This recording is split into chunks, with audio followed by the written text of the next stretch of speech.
Isang napakabigat na tanong ang bumabalot sa puso ng bawat Pilipino at mas lalo itong umiinit sa social media. Hawak na nga ba ni Kevin Quiambao ang isang NBA contract o sadyang pinipili niyang manatili sa Amerika?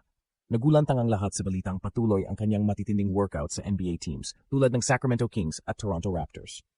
Ngunit ang mas nagpakulo ng dugo ng fans ay ang diumano'y pahayag ni Coach Tim Cone na dapat ay nakauwi na si Quiambao noong Hulyo 16. Ito ay nagbibigay ng malaking kaba at haka-haka. May mas malalim pang usapan na nagaganap sa US na nagpapigil sa kanyang pagbabalik. Nalilipat ang atensyon mula sa paghahanda ng Gilas Pilipinas para sa Asia Cup patungo sa hindi malinaw na sitwasyon ni Kevin Quiambao.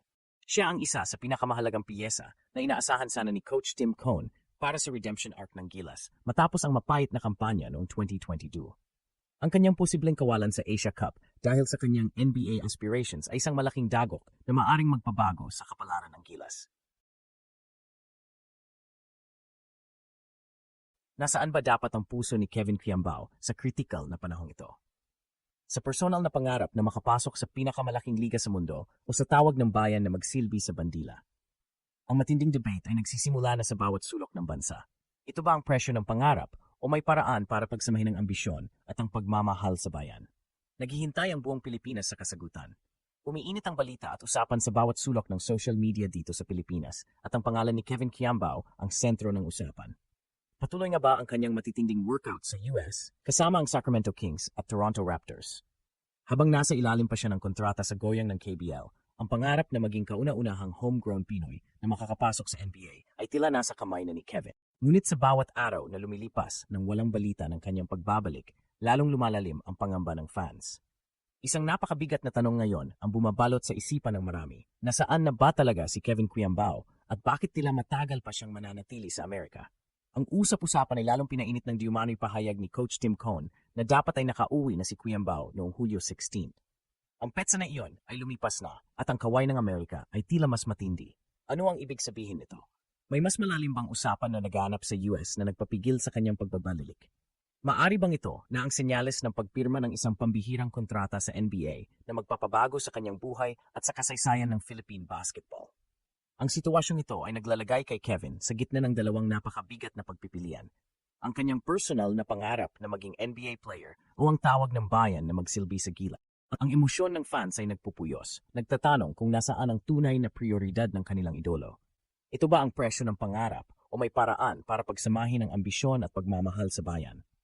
Ang paghihintay sa konkretong balita mula kay Kevin Quiambao ang magpapasya sa kapalaran ng Gilas sa Asia Cup at sa damdamin ng milyon-milyong Pilipino. Ang kaba ay unti-unting nagiging galit at ang pagmamahal ay unti-unting nagiging pagdududa. Habang ang bawat mata ay nakatutok kay Kevin Quiambao at sa kanyang di matukoy na sitwasyon sa US, nalilipat ang atensyon mula sa mismong paghahanda ng Gilas Pilipinas para sa Asia Cup. Ang pambansang koponan ay puspusan sanang naghahanda para sa kanilang redemption arc, determinado na bumawi mula sa mapayat na 1-3 record noong 2022. Ngunit ang posibleng kawalan ni Quiambao ay isang malaking ulap na bumabalot sa kanilang mga plano. Si Kevin ay hindi lang basta isang player. Siya ay tinuturing na isa sa pinakamahalagang piraso ng puzzle ni Coach Tim Cone. Ang kanyang versatility, ang kakayahang maglaro sa iba't ibang posisyon, magbigay ng scoring at maging playmaking, ay critical sana sa Gilas, lalo na sa pagpapalakas ng frontline at pagharap sa mga mabibigat na kalaban. Ang mga tulad ng Chinese Taipei, Iraq at lalo na ang New Zealand sa Group D ay hindi basta-basta. Ang presensya ni Quiambao ay magbibigay sana ng dagdag na lalim, laki at galing sa Gilas na mahirap punan. Kung totoo nga may aberya sa kanyang pagbabalik, o mas tamang sabihin na may higit na matinding pagkakataon ang naghihintay sa kanya sa US, paano ito makakaapekto sa chemistry at plano ng Gilas? Mapupunan ba ng ibang manlalaro ang kanyang puwang? Si Coach Tim Cone ay kilala sa kanyang kakayahang mag-adjust, ngunit ang pagkawala ng isang caliber na tulad ni Quiambao sa critical na yugto ng paghahanda ay tiyak na magdudulot ng matinding hamon. Ito ba ay senyales na mas malapit na siya sa pagpirma ng NBA contract na nangangahulugang maaaring tuluyan na siyang hindi makalaro para sa Asia Cup? Ang tanong na ito ay naglalagay ng matinding pressure sa Gilas na pilit na magtatayo ng isang championship contending team habang may isang malaking what if na bumabalot sa kanilang kampo. Ang kaba sa puso ng fans ay lalong lumalaki, hindi lang para kay Kevin, kundi para sa kinabukasan ng Gilas sa Asia Cup.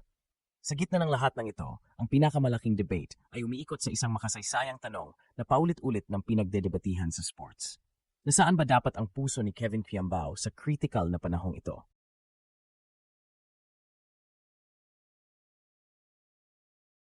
Sa sariling pangarap na makapasok sa pinakamalaking liga sa mundo o sa tawag ng bayan na magsilbi sa bandila. Ang bawat Pilipino ay naunawaan ang bigat ng pangarap na makapasok sa NBA. Ito ang pinakamataas na antas ng basketball, ang rurok ng ambisyon ng bawat manlalaro.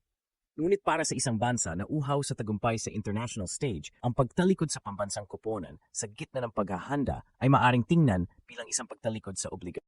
Ang konsepto ng puso para sa bayan ay matibay na nakatanim sa kamalayan ng mga Pilipino, lalo na pagdating sa gilas.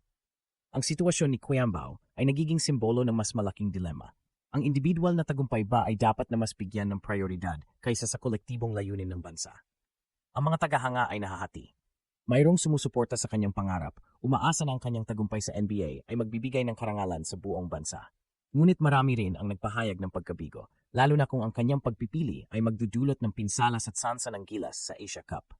Ang pagmamahal sa bayan ay hindi nasusukat, ngunit sa konteksto ng basketball, ito ay madalas na ipinapakita sa pamagitan ng paglalaro para sa national team. Ang loyalty versus career na dilemma na ito ay nagiging viral, nagpapainit ng debate sa mga online forum at sa mga umpukan ng fans. Ito ba ang presyo ng pangarap? Ang sakripisyo ng sandali ng karangalan para sa bayan para sa mas malaking kinabukasan? O may paraan para maging matagumpay si Kevin sa parehong aspeto? Ang paghintay sa kasagutan ang patuloy na magpapapuyo sa damdamin ng milyon-milyong Pilipino.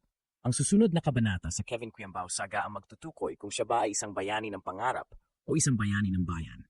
Sa bawat segundong lumilipas nang wala si Kevin Quiambao sa Pilipinas, mas lalong humigpit ang tensyon. July 19 na at hindi pa rin siya bumabalik para sa gilas. Ang tanong, hawak na ba niya ang kanyang NBA destiny o sadyang pinipili niyang tahakin ito sa katahimikan?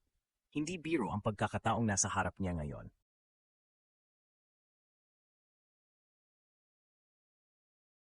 Kung totoo nga ang mga workout sa Sacramento Kings at Toronto Raptors at kung may nilulutong kontrata sa ilalim ng mesa, ito na ang pinakamatapang at pinakamalapit nating pag-asa para sa first ever homegrown Pinoy sa NBA. Ngunit habang umaasa ang buong bansa na makita ang tagumpay ng isang kababayan sa international stage, may isang kampo na nananaghoy, ang Gilas Pilipinas. Sa panahong kailangan si Kevin sa Asia Cup, sa redemption tour ni Coach Tim Cone, tila ba mas pinili niyang tahakin ang personal na landas? Ito ba'y kabiguan sa pananaw ng ilan o bahagi lang ng mas malaking sakripisyo para sa bayan sa hinaharap? Ang kwento ni Kevin Quiambao ay higit pa sa simpleng basketball. Isa itong kwento ng pagtimbang sa pangarap at panata ng pagpili sa pagitan ng pansariling tagumpay at pambansang dangal. At habang hindi pa malinaw ang kanyang susunod na hakbang, ang mga Pilipino ay naghihintay, hindi lang ng sagot, kundi ng inspirasyon. Kung saan man mapunta si Kevin, isa lang ang sigurado, ang kanyang desisyon ang magtatakda kung siya'y magiging bayani para sa sarili o bayani para sa bayan. At sa huli, baka pwede namang maging pareho